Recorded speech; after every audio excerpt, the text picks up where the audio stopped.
Good evening बच्चे लोगों, कैसे हैं आप सब लोग। तो good evening, good evening, good evening. हाँ जी, आ जाइए सब लोग जल्दी जल्दी से। बच्चे लोगों, कैसे हैं आप लोग सब। तो जैसा आप लोग जानते हो भाई, इस वक्त में आप कहाँ हैं, एकाग्रता सी के यूट्यूब चैनल पर, और मैं हूं आपका दोस्त एडवोकेट जयेश भंडारी। बच्चों, इस वक्त में हम लोग तैयारी कर रहे हैं हमारे सितंबर बैच वाले बच्चों के लिए, सीए इंटरमीडिएट लॉ की तैयारी हम लोग कर रहे हैं। और जैसा आप देख रहे हो कि पिछले काफी दिनों से हम लोगों ने स्टार्ट किया है अपना एक सीरीज, जिसमें हम लोग बात कर रहे हैं बच्चे लोगों आईसीआई का जो स्टडी मटेरियल है उसके चैप्टर्स जो हैं उनके सारे एग्जाम्पल्स और उनके सारे क्वेश्चंस। और इसी सीरीज में अब तक हम लोग 5 चैप्टर हमारे कर चुके हैं। बराबर, सबसे पहले हमारा जो प्रिलिमिनरी वाला चैप्टर था वो हमने कंप्लीट कर लिया। देन उसके बाद अगला चैप्टर हमारा जो इनकॉर्पोरेशन से कनेक्टेड है। देन उसके बाद बच्चे लोगों को हमने कर लिया अपना प्रोस्पेक्टस वाला जो हमारा चैप्टर था, बराबर है, अलॉटमेंट ऑफ शेयर्स वाला। देन शेयर कैपिटल पे भी हमारी बात खत्म हो चुकी है, share capital and debenture. Then उसके बाद में हमारी बात खत्म हो चुकी है हमारे बढ़िया एक चैप्टर के ऊपर, यानी कि डिपॉजिट्स, ठीक है, एंड पब्लिक डिपॉजिट्स। अब इसी सीरीज में आज हम लोग क्या करने वाले हैं भाई, एक और बहुत बढ़िया चैप्टर है बच्चों, सेक्शन नंबर 77 से लगा करके सेक्शन नंबर 87, यानी कि जो बात करता है रजिस्ट्रेशन ऑफ चार्जेस की, उसके स्टडी मेट के जितने एग्जाम्पल है, जितने क्वेश्चन है, उन सब पर हम लोग बात करने वाले हैं। तो फटाफट से सब लोग आ जाएंगे। अच्छा, जैसे मैंने आपको कहा था कि यार जैसे ही ये मंथ खत्म होता है, यानी कि जून जुलाई अगस्त, इन 3 महीनों में लगातार आप लोगों को मैं बोल रहा हूं कि सितंबर वालों के लिए भाई और आगे जनवरी अटेम्प्ट वालों के लिए बहुत कुछ हम लोग यहां पर लेकर के आने वाले हैं। और जैसा आपको मैंने कहा था, लगभग लगभग आपका पूरा कोर्स जो है वो यही आप लोगों का हो जाएगा बढ़िया तरीके से, तैयारी भी आपकी हो जाएगी, रिवीजन भी हो जाएगा, आरटीपीस एमटीपीस, मतलब बस क्या करना है आप लोगों को, जैसा मैं रोज कह रहा हूं, ज्ञान बढ़ रहा है उसको लेते रहना है बराबर से, बढ़िया तरीके से। चीजों को जहां पसंद आ रही है लाइक कर दिया करो, बराबर शेयर कर दो दोस्तों के साथ में। जो भी चैनल्स वैनल्स पे तुम लोग जुड़े हो यार, सबके अंदर शेयर कर दो। और क्या करना है, चैनल को सब्सक्राइब आपको जरूर कर देना है, ठीक है। ये लगातार हर फैकल्टी, सारे सब्जेक्ट बच्चे लोगों, आपके 6 के 6 सब्जेक्ट जो है सी इंटरमीडिएट के, उन सबकी क्लासेस लगातार यहाँ पे होने वाली है। और जून जुलाई अगस्त में तो भाई साहब बहुत कुछ होने वाला है। RTPs MTPs, model test paper, question, PYQ, भैया बहुत कुछ, ठीक है। तो चलिए भाई, तो फटाफट से सब लोग आ जाए। तो ये सारी इंफॉर्मेशन मैंने आपको दे दी कि भाई आप, अच्छा, आप अगर हमारे साथ में रेगुलरली पढ़ना चाहते हैं तो आप हमारे रेगुलर बैचेस को ज्वाइन कर सकते हैं। हमारे जो पेड बैचेस हैं बच्चों, जो अड्डा 24/7 के ऐप पर चलते हैं, जहां इस वक्त में आप हमारी रिकॉर्डेड क्लासेस भी अटेंड कर सकते हैं। फर्स्ट ग्रुप के बैचेस हमारे लगभग खत्म होने वाले हैं अभी, ठीक है। तो सेकंड ग्रुप के बैचेस स्टार्ट होंगे, आप उनको भी लाइव ले सकते हैं। हमारी सारी क्लासेस रिकॉर्डेड भी आप लोग ले सकते हैं। कहाँ मिल जाएंगे आप लोगों को, अड्डा 24/7 के ऐप पर, बराबर से। तो इंडिया की फर्स्ट वर्चुअल लाइब्रेरी भी आप एक्सेस कर सकते हैं, जैसा आप लोग यहां पे देख पा रहे हैं। स्कैन करके आप जबरदस्त वाली जो एक लाइब्रेरी, बहुत सारे ढेरों क्वेश्चंस, बहुत सारी चीजें आप लोग यहां से देख सकते हैं। ये हमारे सारे बैचेस हैं बच्चे लोगों, सीए फाउंडेशन से लगा करके CA intermediate, both group, single group, जैसा आप करना चाहें बहुत जबरदस्त तरीके से आप कर सकते हैं। 2 तरीके से हम लोग अपने कोर्सेज जो हैं वो यहाँ पे आप लोगों के लिए लेकर के आए हैं। महापैक भी है, महापैक प्रो भी है। तो जैसा आपको रिक्वायर्ड हो, बढ़िया तरीके से आप यहाँ पे उन कोर्सेज को परचेज कर सकते हैं, बराबर से। और स्कैन करके आप जब देखेंगे तो कोई भी डिस्काउंट ऑफर अगर चल रहा होगा तो वो भी आप लोगों को मिल जाएगा, उसका बेनिफिट भी आप लोग ले सकते हैं। चलिए जी, तो ये सारी इंफॉर्मेशन तो आपको मैंने दे दी कि भाई एकाग्रता सी क्या कर रहा है, अड्डा 24/7 क्या कर रहा है। अब हम क्या कर रहे हैं बच्चे लोगों, उसके लिए आ जाते हैं चैप्टर नंबर 6 पर। चलिए जी, तो चैप्टर नंबर 6 है बच्चों हमारा रजिस्ट्रेशन ऑफ चार्जेस का। सर अब ये क्या है, इसमें क्या करना है, आ जाओ बच्चे लोगों, फटाफट से बात करेंगे कि इसमें करना क्या है। तो जैसा जो लोग पिछली क्लासेस मेरी लगातार अटेंड करते आ रहे हैं, देखो इससे कोई फर्क नहीं पड़ रहा है कि तुम लोग लाइव देख रहे हो या रिकॉर्डेड देख रहे हो, बस देखना जरूरी है, ठीक है। तो हमेशा की तरह बच्चे लोगों, आप लोग जानते हो यार, चार्जेस वाला हमारा टॉपिक है। इस बार चार्जेस पे क्वेश्चन भी बहुत तगड़े आए हैं। मई वाले अटेम्प्ट में भाई चार्जेस के ऊपर फिक्स चार्ज, फ्लोटिंग चार्ज पूछ लिया उन्होंने। सेक्शन नंबर 77 पे हमारा एक क्वेश्चन बना करके दे दिया, सेक्शन नंबर 82 पे क्वेश्चन दे दिया।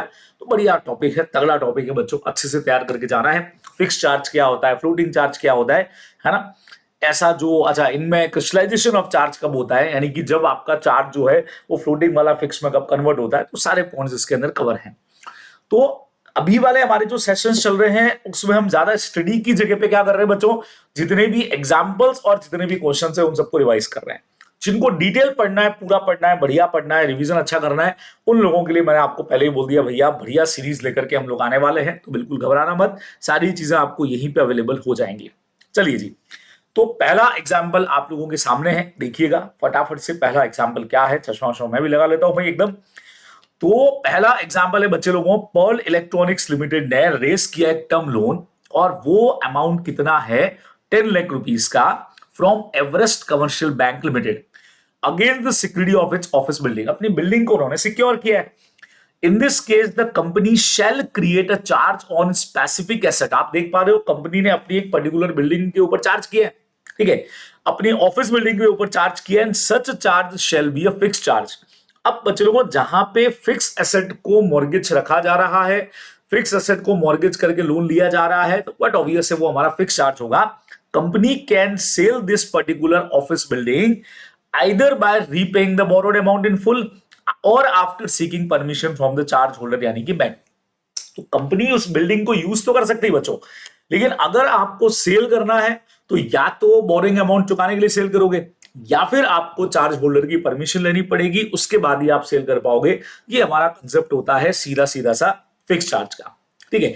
Now what about floating charge? आप लोग जानते हो फ्लोटिंग चार्ज ऐसा होगा जो जनरली उन एसेट पे होता है बच्चों जो फ्लक्चुएटिंग नेचर की होती है ना, जैसे रॉ मटेरियल हो गया, स्टॉक हो गया, डेटर हो गया, तो फिक्स नहीं अमाउंट उसका चेंज होता रहेगा, फ्लोट होता रहेगा, ये अपने को ध्यान में रखना है। एग्जांपल नंबर नेक्स्ट आप मेरे साथ देखो, और रिटेल शोरूम, जैसा आपको मैं कह रहा हूं, जितने एग्जांपल, जितने इलस्ट्रेशन, जितने क्वेश्चन, सब कुछ हम लोग करेंगे। तो retail showroom in Lajpat Nagar New Delhi contain numerous article like cloth है, apparels, footwear, kitchen item, cosmetic है, kept for the sale. Showroom के ओनर ने कुछ पैसा बोरो किया against the security of all these goods, सबको रख दिया, बट ही में स्टिल सेल। फर्क समझो फ्लोटिंग और फिक्स का, इसमें अपन सेल कर सकते हैं और डील कर सकते हैं in the ordinary course of business, और बायर जब भी इन गुड्स को खरीदेगा तो बिल्कुल फ्री फ्रॉम चार्ज खरीदेगा। मतलब हमने भले इनके ऊपर फ्लोटिंग चार्ज रखा हुआ है, लेकिन बायर जब भी खरीदेगा तो उसको इसके ऊपर बढ़िया चार्ज मिलने वाला है बच्चे लोगों, मतलब बढ़िया ओनरशिप मिलने वाली है, ये अपने को ध्यान में रखना है। बराबर से एकदम क्लियर है, कोई टेंशन नहीं। नेक्स्ट वाला पॉइंट क्या कहता है बच्चे लोगों, Smart Shoes Limited manufacturer leather goods, ठीक है, the raw material in the form of leather which is subject matter of the floating charge, ठीक है भाई, रॉ मटेरियल को फ्लोटिंग चार्ज पर रख दिया, तो may be used by the company to manufacture leather good without seeking any permission from the lender. बढ़िया चीज देखो, आपको यहां पे जिसके पास मॉर्गेज रखा है बच्चों, उसकी कोई परमिशन लेने की रिक्वायरमेंट नहीं है, बगैर परमिशन जो है वो आप बिल्कुल इसको मॉर्गेज के ऊपर रख सकते हो, मतलब सेल कर सकते हो, ये अपने को सिंपली ध्यान में रखना है। बराबर से, तो फ्लोटिंग चार्ज की खासियत यह है कि आप उसको आराम से ऑर्डिनरी कोर्स ऑफ बिजनेस में डील करिए, सेल करिए, कहीं जिसके पास आपने मॉर्गेज पे रखा है उसकी परमिशन लेने की जरूरत नहीं पड़ती। बराबर, बात समझ में आया? नाउ बच्चे लोगों, क्रिस्टलाइजेशन का हमारा अगला एग्जांपल देखो, जिससे आपको समझ में आएगा क्रिस्टलाइजेशन क्या होता है। तो Prism Limited has taken a loan from ABC bank on the security of its stock.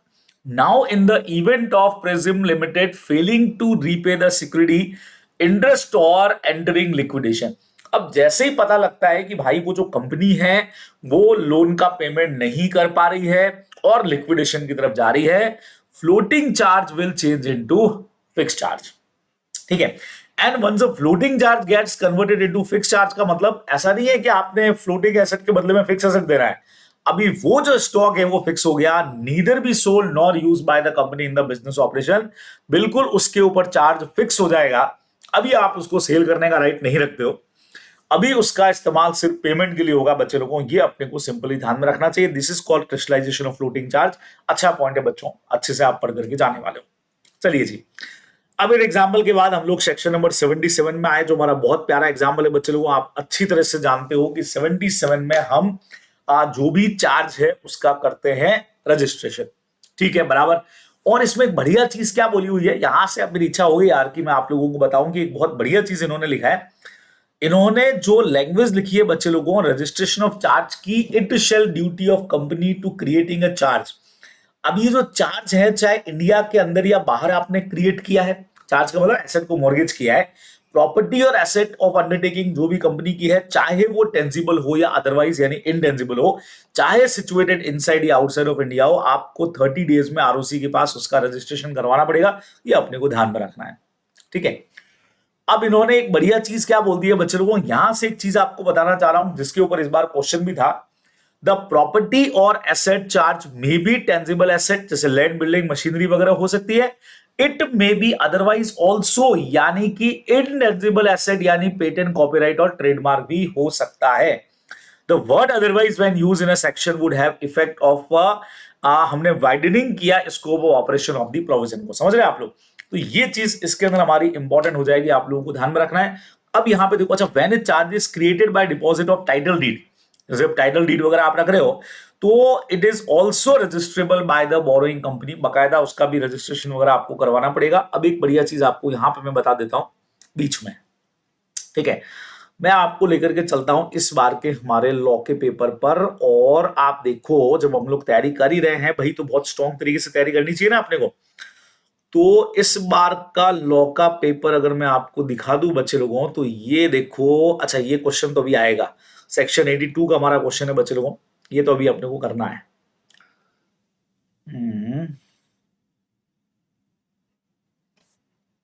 एक क्वेश्चन ऑलरेडी इन्होंने पहले दे रखा होना चाहिए, पहले उस पर लेकर के चलता हूं आपको, चेक कर लेते हैं अभी कि भाई क्वेश्चन किधर गया।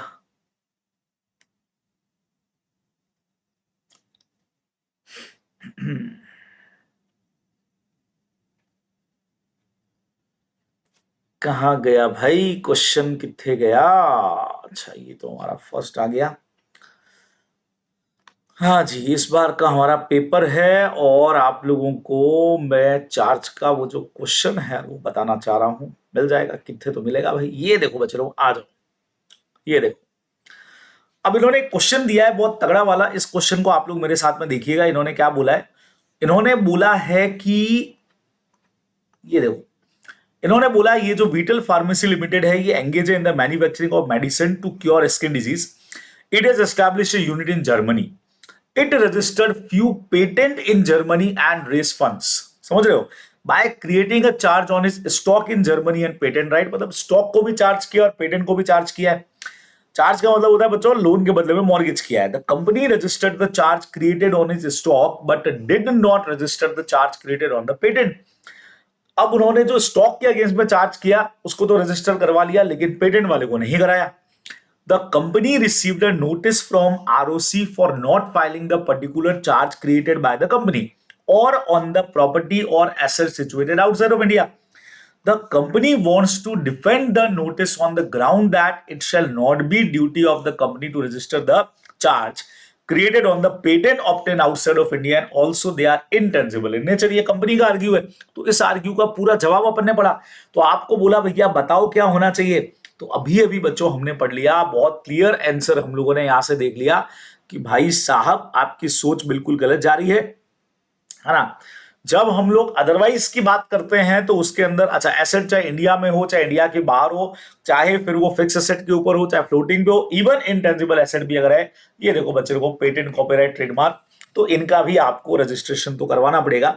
तो ऐसे अपना क्वेश्चन बच्चों बना, इस बार का बढ़िया क्वेश्चन था, आप लोग देख सकते हो, है ना। तो ऐसे बनते हैं भाई क्वेश्चन, तो बहुत ढंग से प्यार से पढ़ करके जाना पड़ेगा, तो आप बहुत प्रॉपर कर पाओगे। अच्छा ये देखो एक और क्वेश्चन पूछ लिया, what do you mean by floating charge और when it converted into fixed charge, हमारा क्रिस्टलाइजेशन वाला पॉइंट था उसके ऊपर क्वेश्चन पूछ लिया गया है। तो ऐसा 5 मार्क्स के आप लोग क्वेश्चन देख सकते हो, और एक 82 का तो क्वेश्चन और है ही है। ऐसे अपने को करना है, ठीक है बच्चे लोगों, क्लियर हुआ, बात समझ में आ रही है। देखो तो अभी हम लोग स्टडी मैट पूरा एकदम तगड़े तरीके से बच्चों, सारे एग्जाम्पल, सारे क्वेश्चन, जहां मुझे जो लगेगा यार तगड़ी चीज है वो मैं आपको करवाता जाऊंगा। तो बहुत बढ़िया से तैयारी करते जाना। चलिए जी, अब आगे बढ़ते हैं भाई, how to register charge. Timing वाइमिंग दे रखा है बच्चों 30 डेज का। फिर हमारा वेरिफिकेशन का पॉइंट आता है, कैसे वेरीफाई कराओगे, क्या बात है बच्चों। साइन देख रहे हो, प्लेन का साइन बना हुआ है, इंडिया का झंडा बना हुआ है। इन्होंने डिफरेंशिएट किया है कि अगर प्रॉपर्टी आउटसाइड ऑफ इंडिया है तो कैसे करोगे, देन इंडिया के अंदर अगर है तो आप उसको वेरीफाई कैसे करोगे, उससे रिलेटेड पॉइंट हमसे पूछे गए हैं, ठीक है। देन टाइम लिमिट का हमारा एक कंसेप्ट दे रखा है बच्चों को, पहले और बाद वाला। Then extension of time limit कैसे हो सकता है वो भी आपको समझाया है। हाँ, तो टाइम लिमिट से रिलेटेड हमारा एक क्वेश्चन बच्चों यहाँ पे आपको दे रखा है 30 डेज। फिर टाइमिंग और कैसे बढ़ेगा, क्रिएशन से 60 डेज, एडिशनल फीस भर के।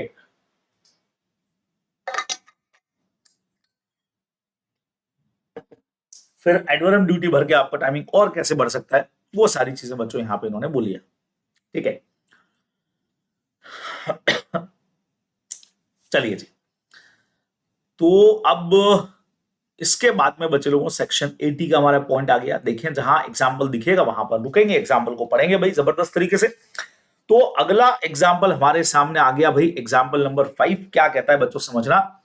ये कह रहा है Vishnu marketing limited obtain a term loan of ₹50 lakh from alpha commercial bank limited by creating a charge on it's office building and got the charge duly registered. क्या बात है, विष्णु मार्केटिंग लिमिटेड ने एक लोन लिया है बच्चे लोगों, और 50 लाख का लोन है अल्फा कमर्शियल बैंक लिमिटेड से bye creating a charge one of its office building and got the charge registered. ठीक है, later on if the building is sold to another person Neeraj then he is deemed to have notice of such charge। मान के चला जाएगा, देखो ये section का base क्या है बच्चे लोगों, ये प्रजम्पशन लेकर के चला जाता है कि कोई भी बंदा अगर कंपनी की एसेट को परचेस कर रहा है तो उसको अच्छी तरह से पता है कि एसेट मॉर्गेज के ऊपर है। अपना डॉक्ट्राइन ऑफ कंस्ट्रक्टिव नोटिस यहां पे लगता है ना, कि ये सारे रजिस्टर्ड डॉक्यूमेंट है, तो अगर चार्ज रजिस्टर्ड है तो उसको पता ही होगा, है ना। In other word it shall be presumed that Neeraj know beforehand that the building was mortgage to the bank for obtaining a loan. इसीलिए अब वो कंपनी के अगेंस्ट में प्लीड नहीं कर सकता है कि भाई मुझे पता नहीं था कि चार्ज के ऊपर है और उसके लॉसेस वॉसेस उसको मिलने चाहिए, तो इसके लिए वो क्लेम नहीं कर सकता है बच्चों। डॉक्ट्राइन ऑफ कंस्ट्रक्टिव नोटिस हमारा लगेगा, it is presumed that every person who deal with company have knowledge about the mortgage and all these things। ये अपने को ध्यान में रखना है, तो बढ़िया पॉइंट है, अच्छा एग्जांपल है, ध्यान में रखेंगे।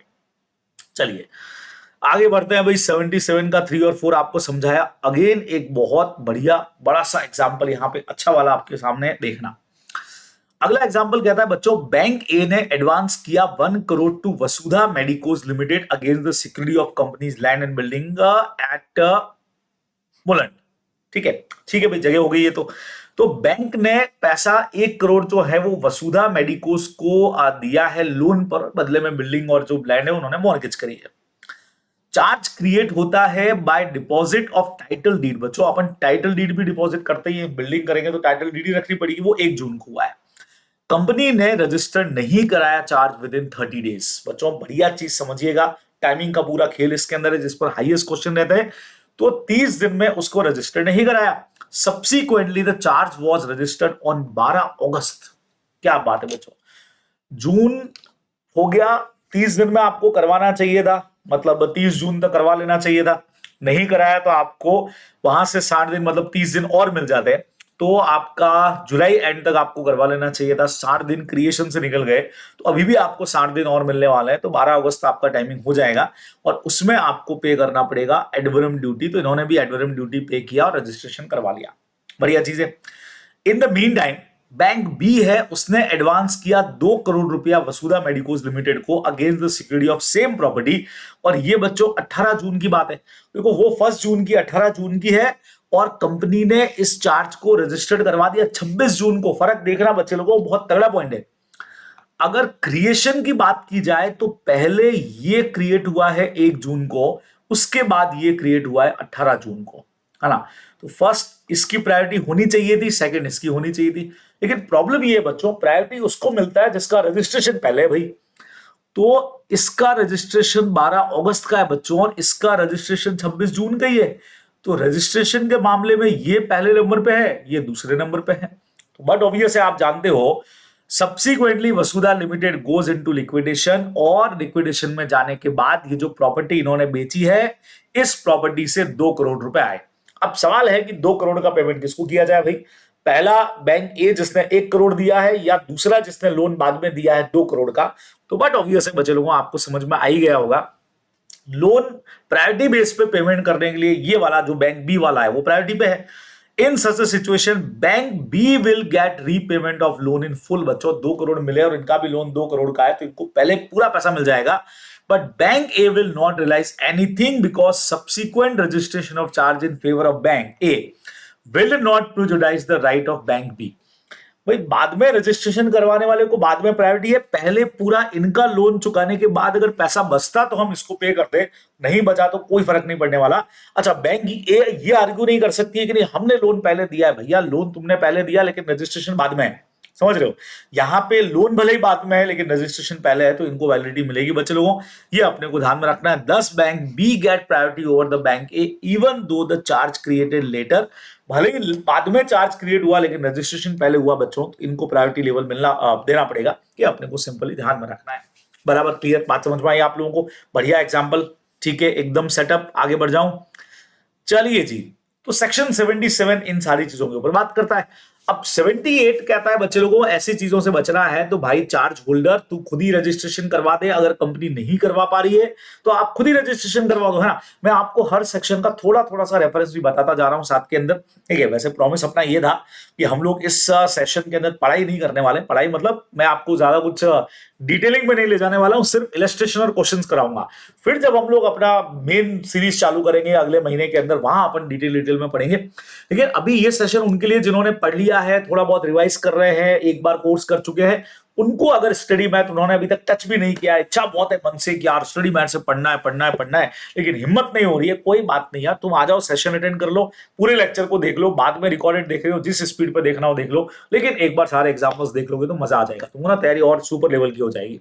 चलिए, तो अब क्या सीन हो रहा है बच्चे लोगों, 78 में अपने को याद हो तो कंसेप्ट बहुत सीधा सा है कि यार अगर 30 दिन में कंपनी खुद रजिस्टर नहीं करवाए तो चार्ज होल्डर को खुद को करवा लेना चाहिए। नहीं तो अभी पहले वाला जो एग्जांपल पढ़ा ना, वैसी दिक्कत हो जाएगी। लोन हम पहले देंगे और फायदा कोई और पहले उठा ले जाएगा, है ना। इसीलिए खुद ही करवा लो भाई साहब, सीधी सी बात है। तो उसके लिए पूरा का पूरा सेक्शन हमारा जो है वो कवर अप है, ठीक है, क्लियर बोला हुआ है। पहले कंपनी करवाएगी, कंपनी 30 डेज में नहीं करवाए तो फिर चार्ज होल्डर रजिस्ट्रेशन करवा सकता है बच्चों, अपने को ध्यान में रखना है। चलिए देन उसके बाद इस पर कोई खास एग्जाम्पल दिया हुआ इन्होंने है नहीं, पर मैंने आपको इसीलिए बेस बता दिया सेक्शन का क्या है। अब 77 बच्चों, acquisition of property subject to charge, ये तो अपना वही पॉइंट आ गया कि अगर आप कोई भी प्रॉपर्टी परचेस करते हैं तो मान करके चला जाएगा कि आपको पहले से उस बारे में पता है। और साथ में ये सेक्शन मॉडिफिकेशन की भी बात करता है। ये देखो, ये जो अभी अपने नोटिस वाली बात की थी, the earlier charge should get vacated in its place, new charge should get registered by the company। Okay, अच्छा, ये तो वो है कंपनी एक्वायरिंग एनी प्रॉपर्टी। अच्छा अच्छा अच्छा, चेंज हो गया। अच्छा, वो तो वहां पढ़ लिया अपने। कोई भी बंदा कंपनी के एसेट को अगर परचेस कर रहा है बच्चे लोगों, तो चार्ज वाली एसेट को लोन वोन चुका देता है या लोन उसके नाम पे ट्रांसफर हो रहा है, तो अब ये लोन जो है पुराना वाला चार्ज वेकेट होगा, नया चार्ज क्रिएट होगा, लेकिन उसका रजिस्ट्रेशन नई कंपनी को करवाना ही पड़ेगा। अपने आप से चार्ज ट्रांसफर नहीं होता, ये अपने को ध्यान में रखना है, ठीक है। सर ये कौन सा पॉइंट था, हमको याद नहीं आ रहा है, मैं आपको याद दिलाता हूं, ठीक है बच्चे लोगों। एक कंपनी है ए लिमिटेड, और ए लिमिटेड ने अपनी एसेट को बैंक के पास में मॉर्गेज किया हुआ है ना, अपनी एसेट बैंक के पास में मॉर्गेज, और बकायदा इसका चार्ज का रजिस्ट्रेशन भी इन्होंने करवा रखा है।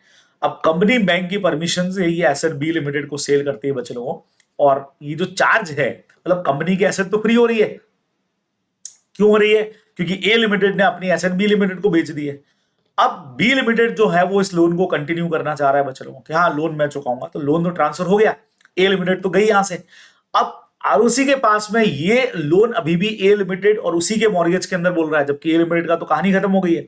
तो अब बी लिमिटेड को इसका रजिस्ट्रेशन करवाना पड़ेगा आरओसी के पास में अपने नाम से। ऐसा नहीं है कि अपने आप ट्रांसफर हो जाएगा कि भैया पहले लोन वो चुका रहे थे, अब लोन हम चुकाएंगे। अब ठीक है, अब ये एसेट हमारी है और बैंक के पास में मॉर्गेज है बच्चों, तो ये बी लिमिटेड को रजिस्ट्रेशन इसका करवाना पड़ेगा, ठीक है ना। तो ये सिंपल सा हमारा कंसेप्ट है। बाकी मॉडिफिकेशन तो आप जानते ही हो, अगर किसी तरह का मॉडिफिकेशन कुछ भी हुआ तो उसका भी अपने को रजिस्ट्रार को इंफॉर्मेशन देना पड़ेगा, वही अपना 30 डेज के अंदर अंदर, है ना। ये मॉडिफिकेशन के हमारे कुछ एग्जांपल्स हैं बच्चे लोगों। मॉडिफिकेशन के एग्जांपल्स टर्म्स एंड कंडीशन में चेंज किया, ठीक है। देन जो भी हमारी लिमिट्स थे लोन लेने की देने की, वो हमने चेंज की। मॉडिफिकेशन बाय पेरी पेसू चार्ज, बाकी चार्ज के बराबर आप इसको लेकर के आ गए। पेरी पेसू का मतलब ये होता है equals to. There is change in the rate of interest आपने किया, रीपेमेंट शेड्यूल में आपने चेंज किया, पार्शियल रिलीज अगर कुछ भी किया तो ये अपने को ध्यान में रखना है, ठीक है। तो मॉडिफिकेशन का भी रजिस्ट्रेशन करवाओ, सेम तरीका, इसका भी अपने को सर्टिफिकेट मिलेगा। अच्छा, इसके भी रूल वही है या 30 दिन है, क्या सीन है बच्चों? ये देखो, ये कह रहा है कि कोई भी मॉडिफिकेशन अगर आप करवा रहे हो तो to be registered by the company according with section 77। 77 में जो रजिस्ट्रेशन के रूल थे सेम वही यहां पे भी अप्लाई होंगे, सारे के सारे एज इट इज बच्चों, ये अपने को ध्यान में रखना है। चलिए जी आगे बढ़ते हैं। रजिस्टर ऑफ चार्ज आसान है,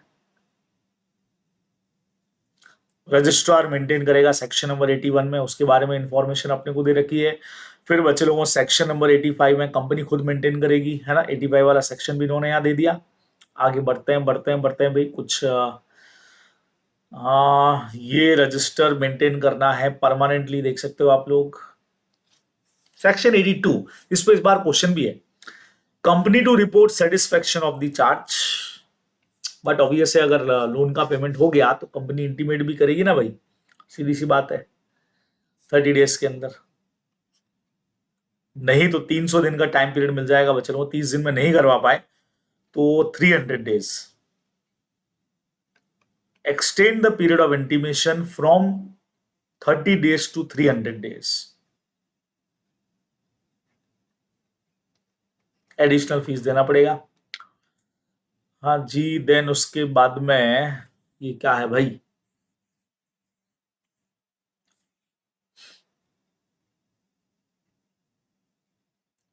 चलिए इस पे भी कोई एग्जांपल नहीं, पर कोई बात नहीं, इस पे तो मैं आपको पूरा क्वेश्चन करवा देता हूं ना भाई। एग्जांपल नहीं है तो क्या दिक्कत है, इस पे तो आपको मैं पूरा का पूरा एक क्वेश्चन करवा देता हूं सेक्शन 82 पे, तो आपकी शानदार तैयारी हो जाएगी। यही समझना सर, इस पे तो हमने क्या कर लिया, इस पे हमने एक एग्जाम्पल ही कर लिया।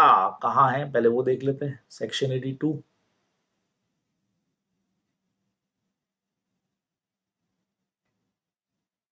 ये देखिए बच्चे लोगों देखिएगा, इन्होंने बोला है DNC hydro limited obtain a loan of 3000 crore from SPM bank in April 21 में इन्होंने बैंक से लोन लिया। Finance by hydro powder generation project. To secure the loan the company created a charge on its asset including land plant and machinery. Charge registered करवा रखा है इन्होंने ROC के पास में। सितंबर 24 में डीएनसी हाइड्रो ने फुल्ली रीपेड कर दिया लोन को, एंड एसपीएम बैंक ने उनको नो ड्यूज का सर्टिफिकेट भी इशू कर दिया, मतलब जो अपना नॉर्मल तरीका होता है बच्चों, सितंबर में पेमेंट कर दिया। अब इंटरनल कंप्लायंस की वजह से डीएनसी हाइड्रो जो है वो आरओसी के पास में 30 डेज में इसका रजिस्ट्रेशन नहीं करवा पाई, जो सेक्शन नंबर 82 में अपने को दे रखा है। देखो सेक्शन का रेफरेंस भी आपको यही दे दिया। अब अगले साल जनवरी 25 के अंदर आरटीएस बैंक ने अप्रूव किया, एक और बैंक है जिसने 1000 करोड़ का लोन इशू किया है, सेम उसी प्लांट, मतलब नई प्लांट और मशीनरी खरीदनी है और चार्ज वही एसेट है जो पहले वाली थी। अब during the due diligence RTS bank discover that, अब जो बैंक लोन दे रही है उसको पता लगा कि ओल्ड चार्ज अभी भी आरओसी के बुक्स में एक्टिव पड़ा हुआ है, उसको तो इन्फॉर्मेशन किसी ने दी ही नहीं, और अननेसेसरी अब हमको नए लोन देने में प्रॉब्लम आएगी। ठीक है, तो फाइनेंशियल एडवाइजर ऑफ कंपनी, आप कंपनी को एडवाइस करोगे भी ऐसे में क्या करना चाहिए ताकि ओल्ड चार्ज हट जाए, तो बहुत सिंपल है ना यार। 30 दिन में नहीं करवा पाए तो क्रिएशन से 300 दिन यानी 270 दिन अभी और मिल रहे हैं। ठीक है, और बात सितंबर की है, और अभी तो क्या हुआ बच्चों, जनवरी हुआ है, तो अक्टूबर नवंबर दिसंबर, ठीक है, अभी तक तो हमारे 90 दिन ही गए हुए हैं, तो बहुत आराम से अभी हमारे पास टाइमिंग है। अभी हम 300 दिन वाले सिचुएशन का फायदा उठा करके हम इसका रजिस्ट्रेशन करवा सकते हैं। उनको बताओ कि कैसे करें, 300 डेज में अपन रजिस्ट्रेशन करवा लेंगे बच्चे लोगों, ये अपने को ध्यान में रखना है। तो समझ लो कि भाई ये हो गया इसका एक बढ़िया सा एग्जाम्पल। ठीक है, क्लियर है, बढ़िया आराम से हो जाएगा। चलिए जी बढ़ते हैं आगे। हाँ जी चलो भाई, अब आगे अगर बढ़ जाया जाए तो सेक्शन नंबर 83 आ गया बच्चों, बढ़िया पॉइंट है, ये भी आप लोग जानते हो, जहां पे power of registrar to make entries of satisfaction. ROC को कहीं से प्रूफ मिल गया तो आरओसी खुद ही रजिस्ट्रेशन की एंट्री कर लेगा सेटिस्फेक्शन की, ये पेमेंट वेमेंट हो गया है, अफेक्टेड पार्टीज को इन्फॉर्म भी कर देगा, सिंपल है।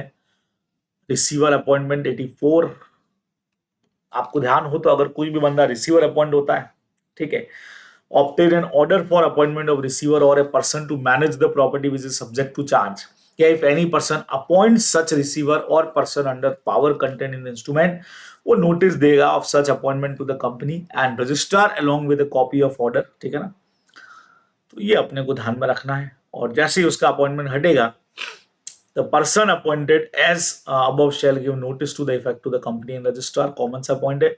सेक्शन 86 पनिशमेंट है, और लास्ट में जाके बच्चों 87 सेंट्रल गवर्नमेंट कब टाइमिंग बढ़ा सकता है उसका हमारा पॉइंट है, खत्म। तो आ गया, समरी आ गया भाई, मतलब ज्यादा कुछ इसके एग्जांपल्स थे नहीं, जो एग्जांपल्स थे वो सारे के सारे हमने कर लिए। अब आते हैं बच्चों क्वेश्चन आंसर्स पर।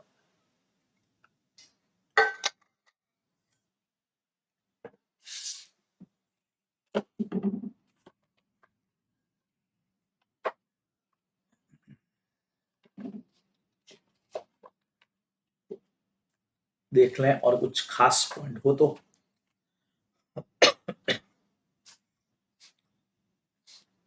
हाँ जी, चलिए जी, तो क्वेश्चन आंसर्स पर चलते हैं बच्चे लोगों, और आपके सामने आता है सबसे पहले एमसीक्यू क्वेश्चंस। तो फर्स्ट क्वेश्चन आप लोगों के सामने बच्चों क्या लिखा हुआ है, देखो। Any person acquiring property on which charge is registered under section 77, कोई भी बंदा ऐसी प्रॉपर्टी परचेस कर रहा है जो 77 में रजिस्टर्ड है, deem to have notice of the charge from, तो बच्चे लोगों क्या कहते हो, क्या मान करके चला जाएगा कि उसको कब से पता है चार्ज के बारे में, expiry of 30 days of such charge, date of application for charge, date of acquiring the property and date of such registration. जिस दिन एसेट का रजिस्ट्रेशन हुआ बच्चे लोगों, उसी दिन से मान करके चला जाएगा कि उसको चार्ज के बारे में अच्छी तरह से पता था। Option number C is absolutely correct, sorry D number is correct. ठीक है, a charge was created by Cynex Software Limited on its office premises to secure a term loan of 1 crore availed from Next Generation Commercial Bank Limited through an instrument of charge executed by both the parties on 16 February. Okay, dates पे question पूछा गया बच्चे लोगों, ठीक है। Inadvertently, the company could not get the charge registered with the concerned registrar within first जो time period हमारा 30 days का होता है, उसमें तो रजिस्ट्रेशन नहीं करवा पाए, and default was made known to it by the lending banker with a stream warning to take immediate step for rectification. तो latest date within which the company must register the charge with the ROC to avoid and paying ad valorem duties पे नहीं करना चाह रहे हैं बच्चों। ad valorem duty third stage पे लगती है, 30 दिन में नहीं करवा पाया तो अगला 30 दिन मतलब क्रिएशन से 60 दिन, नहीं तो उसके बाद एड वैलोरम ड्यूटी लगेगी। तो अब वो डेट क्या है बच्चों जहां एडिशनल फीस जमा करवा के हम रजिस्टर्ड करवा सकते हैं। तो देखो 16 फरवरी से हमारे पास में आता है मार्च, मोटा मोटी अपन चेक करें तो यार मार्च में करवा लेना चाहिए था, नहीं कराया तो मार्च के बाद आपको 30 दिन और मिलते हैं। तो हमने कहा सर 30 दिन का है, 60 दिन है सर, प्लस 60 डेज और है, लेकिन ये पहला वाला 60 बच्चों क्रिएशन से है, तो क्रिएशन से 30 दिन तो निकल गए, तो उसके बाद आपको अगले 30 दिन ही मिलेंगे, जैसा अपन क्लास में डिस्कस भी कर रहे थे। तो 100% या क्रिएशन से 60 दिन मान लो, तो फरवरी से 60 दिन यानी 2 महीने, यानी मार्च और अप्रैल की ही कोई डेट हो सकती है, उसके आगे जाएगा नहीं, ये अपने को बताया। तो हमारे पास अप्रैल की डेट, अब 27 और 17 दो डेट से बचे लोगों, तो अगर अपन समझे हैं तो 16 फेब है, तो 16 के आसपास की जो डेट है, भले ही फरवरी 28 का भी हो, तो इसके और मार्च हमारा 31 का हो जाएगा, तो हिसाब हमारा बराबर है। तो डेट हमारी बी जो है वो 17 April is absolutely correct answer बच्चों, अपने को ध्यान में रखना है। ठीक है, नाउ अब जो इंस्ट्रूमेंट आप क्रिएट कर रहे हो चार्ज या मॉडिफिकेशन के लिए, उसको इंस्ट्रूमेंट कोई भी इस तरह का जो प्रिजर्व अपने को रखना है बच्चे को, a tier is absolutely correct answer. Register वगैरह होता तो बात अलग होती है, अदरवाइज ए टीयर हमारा करेक्ट आंसर है। An interest or lien created on the property or asset of company and any of its undertaking or both securities known as, अरे चैप्टर ही चार्ज का पढ़ रहे हैं भैया, तो चार्ज के अलावा तो कोई आंसर हमारे पास है ही नहीं, simple B option is correct. ठीक है, now who cannot inspect the register of charge and instrument of charge during business hour without paying any fees, बिना फीस पे किए कौन ऐसा पर्सन है जो चेक नहीं कर सकता है?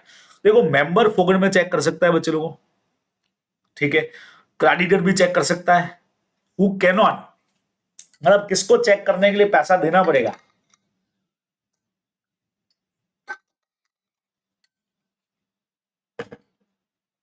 तो बच्चे लोगों सीधा आंसर अपने को बताया, नो पर्सन इज अलाउड तो है नहीं, जो भी पर्सन अदर देन मेंबर या क्रेडिटर है वो इंस्पेक्ट कर सकता है, लेकिन उसको फीस देना पड़ेगा। तो कौन सा बंदा है जो बिना फीस के इंस्पेक्ट नहीं कर सकता है? वो हमारा सी नंबर ऑप्शन हो गया बच्चे लोगों। तो ये सीधा सीधा आंसर हमारा बनने वाला है एमसीक्यू का। चलिए अब आपको लेके आता हूं भाई डिस्क्रिप्टिव क्वेश्चन की दुनिया में, कि भाई साहब डिस्क्रिप्टिव क्वेश्चंस क्या कहते हैं, क्या आंसर्स बनेंगे, आइए फटाफट चेक करते हैं। पहले नंबर पे आया बच्चों, how will a copy of an instrument evidencing creation of charge and required to be filed registrar be verified? मतलब how will a copy of an instrument evidencing creation of charge and required to be filed with ROC? Sir क्या कहना चाह रहे हैं? Verification से related question है बच्चे लोगों की, जो भी चार्ज आपने क्रिएट किया उसका वेरिफिकेशन कैसे करवाना है। सेक्शन नंबर 77 के अंदर ही अपने को वेरिफिकेशन के पॉइंट दे रखे थे। ठीक है, तो समझने वाली बात यह थी कि बच्चों copy of every instrument evidencing creation या मॉडिफिकेशन ऑफ चार्ज वेरीफाई कैसे होता है अगर प्रॉपर्टी बच्चों इंडिया के बाहर है। ठीक है, तो वेयर द इंस्ट्रूमेंट और deed relate solely to the property situated outside of India, तो वेरीफाई करने के लिए क्या करना पड़ेगा बच्चों? Shall be verify, by a certificate issued either under the seal of the company, ठीक है, या तो कंपनी का सील लग जाएगा बच्चे लोगों, और under the hand of any director और company secretary of the company, दूसरा ऑप्शन, या authorise officer of the charge holder हो जाएगा बच्चों, जो चार्ज होल्डर मतलब जो बैंक हो गया जिसके पास हमने एसेट मॉर्गेज करी है, उसके ऑथोराइज ऑफिसर का साइन हो जाए, और under the hand of some person जो कंपनी नहीं हो अदर देन कंपनी, लेकिन who is interested in the mortgage और चार्ज, ये बच्चों चार्ज होल्डर खुद हो सकता है। अच्छा, कई बार चार्ज होल्डर इंडिविजुअल होगा तो उसके ऑफिसर की तो बात ही नहीं है, तो यहां पे चार्ज होल्डर खुद हो सकता है बच्चों, ये अपने को ध्यान में रखना है। अच्छा, अगर प्रॉपर्टी इंडिया में सिचुएटेड है तो कैसे वेरीफाई होगा बच्चे लोगों, तो सर्टिफिकेट होगा under the hand of any, देखना आप क्या लिखा हुआ है, under the hand of any director और कंपनी सेक्रेटरी, ठीक है, और authorise officer of the charge holder, ये अपने को ध्यान में रखना है। तो ऊपर और इसमें फर्क लग रहा है, वहां पे हमने सील की बात की थी, अंडर द सील अगर हो तो, यहां पे ऐसी कोई बात हमने नहीं की है, सीधा सीधा सा ये डायरेक्टर और company secretary of the company हो जाएगा, या चार्ज होल्डर का जो भी ऑफिशियल पर्सन है बच्चों वो हो जाएगा, ये अपने को ध्यान में रखना है बराबर से। ऐसे इसका आंसर बनेगा, बहुत आराम से आप लोग दे सकते हो। चलिए अगले क्वेश्चन की तरफ, व्हाट इज फ्लोटिंग चार्ज, ये क्रिस्टलाइज कब होता है बच्चे लोगों, इस बार के अटेम्प्ट में हालांकि ये क्वेश्चन आ चुका है। तो फ्लोटिंग चार्ज का मीनिंग हमने बता दिया, जो क्रिएट होता है ऑन एसेट जो फ्लक्चुएटिंग नेचर की होती है, एग्जांपल जरूर डालना है, मटेरियल, स्टॉक, डेटर वगैरह। उसके बाद बच्चों ये क्रिएट होता है प्रेजेंट एंड फ्यूचर दोनों एसेट के ऊपर है, डेटर या स्टॉक पे होगा तो आज का भी और फ्यूचर का भी सारा कुछ कवर है, आप लोग जानते हो है ना। The asset under floating charge keep on changing because borrowing companies permitted to use them in the ordinary course of business. The buyer of the asset covered under floating charge will get the free from charge. ठीक है, अब crystallisation कब होता है, मैंने आपको conditions बताई थी। पहला नंबर पॉइंट बच्चों, जब ऐसा लगता है कि when the creditor enforce the security due to breach of terms and condition of floating charge, जैसे आपने नॉन पेमेंट ऑफ इंटरेस्ट किया, टाइमली इंस्टॉलमेंट पे नहीं कर रहे हो, ठीक है, तो क्रेडिट इन्फोर्स करेगा। सेकंड नंबर, जब कंपनी ने बिजनेस डिसकंटिन्यू कर दिया, या जब कंपनी लिक्विडेशन में चली गई बच्चों, तो उस केस में डिमांड किया जाएगा कि यार इसको आप कन्वर्ट करो, ठीक है ना। और फ्लोटिंग चार्ज डोरमेंट रहेगा जब तक क्रिस्टलाइज नहीं करते हो, बिल्कुल सेल वेल कर सकते हो, ये अपने को ध्यान में रखना है, ठीक है। क्लियर बच्चों, बराबर, एकदम बढ़िया पॉइंट है। तो ये आपका सेकंड पॉइंट, सारे क्वेश्चंस आपको मैं करवाने जा रहा हूं, मतलब एकदम बढ़िया तरीके से तैयारी करेंगे। थर्ड आया भाई, डिफाइन करो चार्ज का डेफिनेशन दो, also explain what is the punishment for default with respect to registration of charge as per the provision of the companies act. बच्चों थ्योरेटिकल टाइप के क्वेश्चन है, इस बार थे भी, दोनों तरह के क्वेश्चन आ सकते हैं। तो ये देखो, द टर्म चार्ज का डेफिनेशन बच्चों, एन इंटरेस्ट और lien created on the property और एसेट ऑफ द कंपनी और any of undertaking both as security and includes a mortgage, बराबर। पनिशमेंट सेक्शन 86 में बच्चों देके रखा हुआ है हमको, सीधा सीधा सा, कि अगर डिफॉल्ट किया तो कंपनी शेल बी पनिशेबल हो जाएगी 5 lakh rupees, every officer 5,000 rupees, sorry 50,000 rupees, और इनकरेक्ट इन्फॉर्मेशन वगैरह विलफुली किया तो सेक्शन 447 में पनिशमेंट तो है ही, आप लोग जानते हो, वो अपने को आंसर में लिख देना है, बराबर बच्चे लोगों, कोई टेंशन नहीं। आइए भाई, अब कुछ प्रैक्टिकल टाइप का क्वेश्चन दिख रहा है फोर्थ वाला अपने को, तो आइए इस क्वेश्चन को भी चेक किया जाए कि भी कैसा क्वेश्चन है। तो Renuka Shops and Detergent Limited release on second मई 24 को इनको पता लगा कि जो चार्ज क्रिएट किया था 10th ऑफ मार्च को in favour of Sankalp Commercial Bank were not registered with the ROC, यानी वो रजिस्ट्रेशन करवाना भूल गए हैं। What procedure should the company follow to get the charge registered. तो बच्चे लोगों, अपन सोचे कि 10 मार्च को आपने चार्ज क्रिएट किया था तो 30 दिन में रजिस्ट्रेशन करवा लेना चाहिए था, तो लगभग 9 अप्रैल के आसपास कराना चाहिए था। अगर 9 अप्रैल नहीं करवा पाते हो तो 30 दिन और मिल रहा है, क्रिएशन से 60 दिन, तो अप्रैल से हमारा हो गया मई, और 9 या 8 मई के आसपास की 9 मई की डेट आएगी, और 2 मई को आपको पता लग गया, तो सेकंड वाला देखो, फर्स्ट 30 तो आपके हाथ से गया, ये तो गया, लेकिन सेकंड वाला 30 अभी भी आपके हाथ में है। एडिशनल फीस पे करके आप अभी भी रजिस्ट्रेशन करवा सकते हो। इसका आंसर तो हमारा ये होने वाला है, भी आंसर चेक करेंगे, ठीक है। तो प्रोसीजर हम बता देंगे कि आरओसी की परमिशन लेके एडिशनल फीस देके करवा ले सकते हैं। व्हाट द प्रोसीजर भी डिफरेंट अगर कंपनी को रियलाइज होता है mistake of not registering the charge on 7th June. Okay बच्चों, 7 जून को पता लगा सेकंड मई की जगह, 7 जून को अगर पता लगता तो भाई आपकी सेकंड कैटेगरी भी जा चुकी है, मैंने कहा 9 मई के आसपास सेकंड कैटेगरी भी चली जाएगी। अब आपको 60 दिन और मिल रहे हैं, तो मई के बाद जून, हाँ बिल्कुल अभी भी आप रजिस्ट्रेशन करवा सकते हो, थर्ड स्टेप पे जाना पड़ेगा, ठीक है। जिसमें हम आपको दे रहे हैं नेक्स्ट 60 डेज, उसके आप अभी अंदर ही हो, लेकिन उसके लिए एडवरम ड्यूटी पे करनी पड़ेगी बच्चों, वो प्रोविजन अपने को लगाना है। ठीक है, समझे कि नहीं समझे?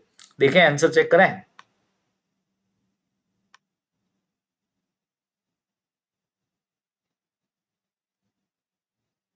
ये देखो बच्चे लोगों, ये रहा फोर्थ का लंबा चौड़ा आंसर। पहले तो इन्होंने प्रोविजन समझा दिया, फर्स्ट 30 डेज एक्सटेंड और 30 डेज हो जाएगा 60 days from the date of creation, तो अगर 30 डेज उससे भी नहीं करवा पाए तो आपको 60 दिन और मिलने वाला है। तो ये देखो यहां से अगर कंपनी को, ये देखो भाई पहले वाला आंसर दूसरा आंसर सब कुछ इन्होंने दिया है,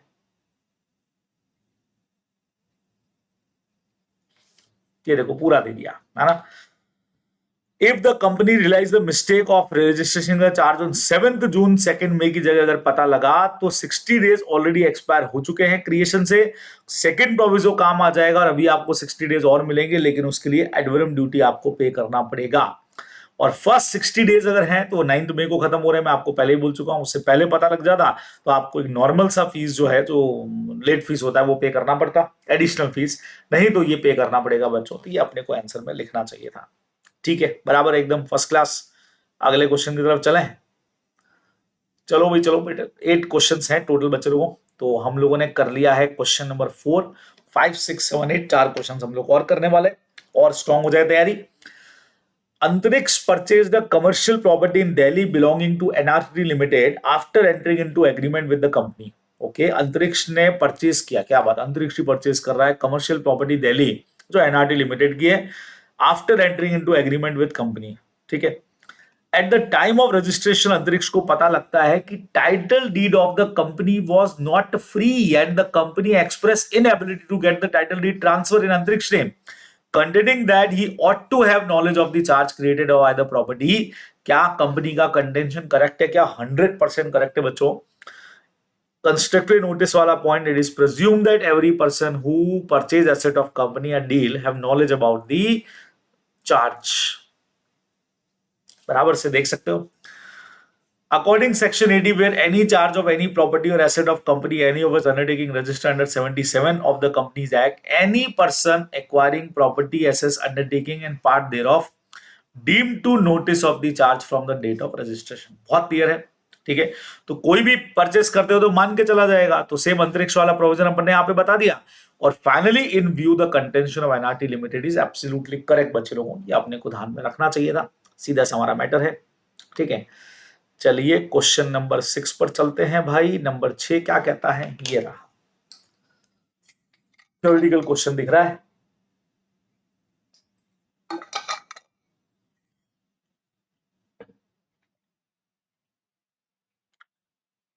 A company is required to keep a register of charge at its registered office.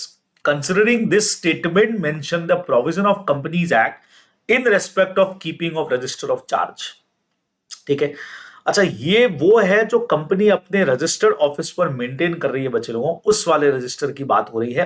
बराबर, थ्योरेटिकल टाइप का क्वेश्चन है। ये देखो, in respect of keeping of register section number 85, एक रजिस्ट्रार मेंटेन करता है, 85 में हम मेंटेन करते हैं। According 85, every company shall keep a register of charge in its prescribe form and manner in the registered office. ठीक है, उसके लिए आपको ध्यान हो तो अगर याद रह जाए तो CSG 7 में मेंटेन होता है। ठीक है, रजिस्टर के अंदर हम इंक्लूड करेंगे सारे चार्जेस, फ्लोटिंग चार्जेस जो भी है, फिक्स फ्लोटिंग, एनी प्रॉपर्टी और एसेट ऑफ द कंपनी या undertaking indicating each prescribe particulars. ठीक है, copy of instrument creating the charge shell also be kept at the registered office with register of charge बच्चों। Then, according Rule 10, the company shall enter the register particular of all charges registered with the registrar or any other property asset undertaking and the particulars of any property जो भी है वो भी अपन लिखेंगे। Modification satisfaction है तो सब कुछ आएगा।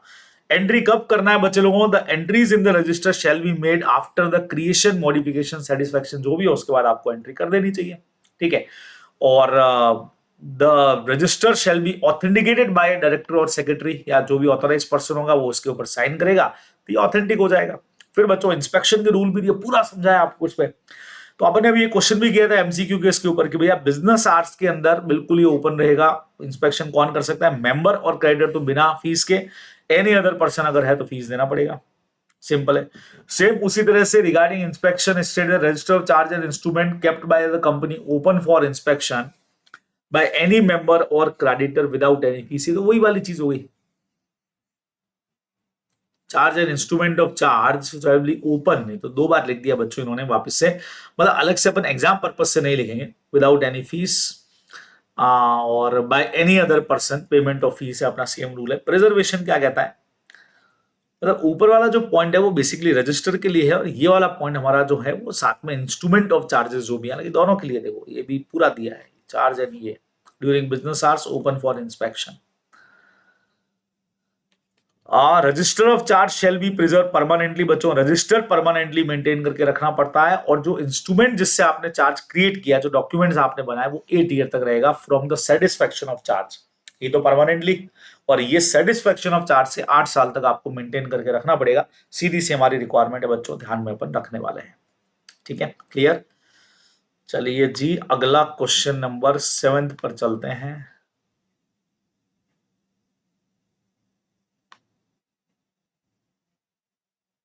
अरे कहां चला गया भाई,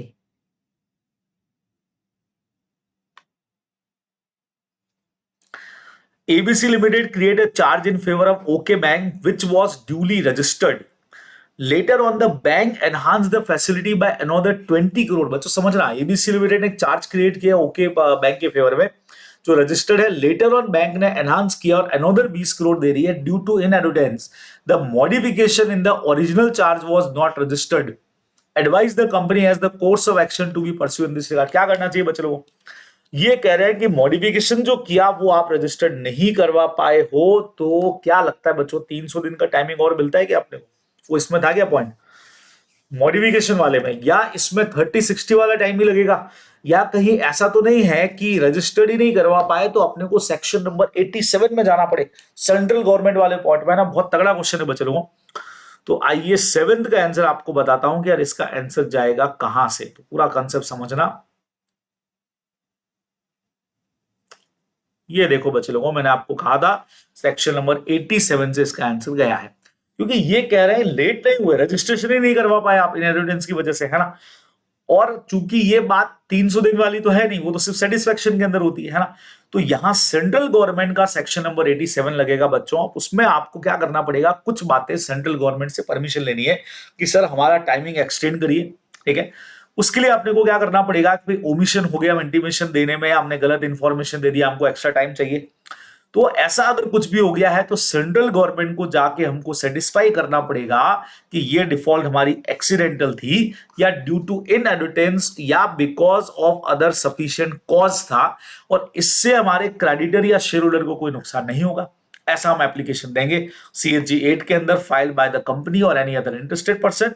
तो इस के थ्रू अगर उनको लगा सेंट्रल गवर्नमेंट को, तो वो अपने को रिलैक्सेशन दे सकते हैं टर्म्स और कंडीशन के अंदर, और हमारा टाइम पीरियड बढ़ सकता है जिसमें हम जाकर के रजिस्ट्रेशन करवा सकते हैं बच्चे लोगों। ये अपने को ध्यान में रखना चाहिए था, है ना। बढ़िया सा पॉइंट है, शानदार वाला। चलिए जी अब हमारे पास में आ रहा है अगला क्वेश्चन, देखते हैं।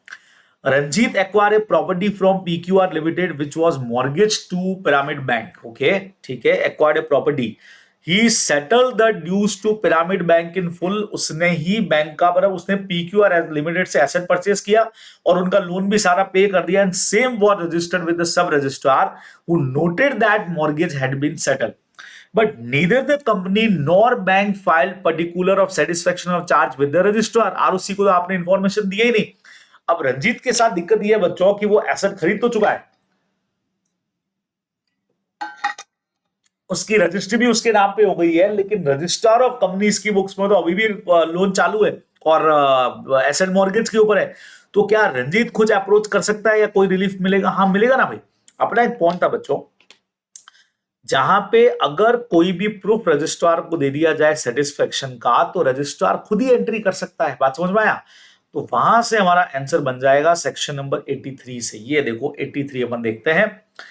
Empower the registrar to make entry with respect of satisfaction or release of charge, even no intimation received by him from the company. Accordingly, with respect to any registered charge, if any evidence show अगर हो जाए कि भाई charge satisfy हो गया है और डेब्ट जो है वो फ्री हो गया है, पेड या सेटिस्फाई हो गया है, ठीक है, part of the property undertaking charge has been release हो गई है चार्ज से, या cease from the part of the company's property के पास चली गई है, मतलब कुछ भी करके लोन सेटिस्फाई हो गया है, he may enter in the register of charge as a memorandum of satisfaction. ठीक है, दैट डेप्ट पूरा सेटिस्फाई हो गया हुलिया पार्टली, और जो एसेट है वो अभी चार्ज से रिलीज हो गई है कुछ भी। तो the power can be exercise by the register despite the fact that कोई इंटीमेशन उसके पास नहीं आई। अब जब ऐसी इंटीमेशन या ऐसा प्रूफ इनको मिलेगा तो अफेक्टेड पार्टीज को बता देंगे 30 डेज एंट्री करने से, और एक सर्टिफिकेट इशू कर दिया जाएगा बराबर से बच्चों, ये अपने को ध्यान में रखना सेटिस्फेक्शन का। तो रंजीत को यहाँ आरओसी को बकायदा अप्रोच करना चाहिए, उसको एविडेंस देना चाहिए कि सर देखो पेमेंट हो गया है, मेरे नाम से एसेट रजिस्टर्ड है, चार्ज बिल्कुल सेटिस्फाई हो गया है, लोन का पेमेंट हो गया है, तो बाकायदा वो एंट्री कर देगा और रिलीज ऑफ चार्ज इशू कर देगा बच्चे लोगों को, ये अपने को ध्यान में रखना चाहिए। तो ये हमारा चार्ज वाला जो पूरा टॉपिक है वो यहां आकर के बच्चों हो गया है खत्म, यानी कि कंप्लीट। चलिए जी, तो प्रैक्टिकली अगर देखें बच्चों तो अब तक हम लोग स्टडी मैथ से सेक्शन नंबर 1 से लगा करके इस चैप्टर को इंक्लूड करते हुए 87 पर अपनी बात को खत्म कर चुके हैं बच्चों। पर आप जानते हो हमारा जो अगला चैप्टर आने वाला है, जो नेक्स्ट आपको मैं कराऊंगा 88 से लगा करके 122, यानी मैनेजमेंट एंड एडमिनिस्ट्रेशन का हमारा बहुत जबरदस्त वाला चैप्टर आने वाला है, शानदार वाला बच्चे लोगों। बहुत सारी चीजें उसके अंदर कवरअप है जो हम लोग आगे आने वाली क्लास के अंदर डिस्कस करने वाले हैं। ठीक है, तो ये हमारा आज का सेशन था बच्चे लोगों। तो करना क्या है आप लोगों को, जहां आपको लग रहा है यार लेक्चर आपके लिए यूजफुल जा रहा है, आपको जम रहा है कि हाँ भाई हमारी तैयारी स्ट्रांग हो रही है, तो भाई लाइक करना मत भूला करो यार, है ना, लाइक कर दिया करो। और क्या करोगे, दोस्तों के साथ शेयर, चैनल को सब्सक्राइब, क्योंकि आगे अभी बहुत कुछ आने वाला है ना। मैं ये इसलिए बोल रहा हूं क्योंकि आप लोगों के कमेंट्स कई बार हमारे पास में पड़े रहते हैं कि सर क्या पूरा कोर्स कराओगे, क्या क्या पूरा रिवीजन हो जाएगा क्या।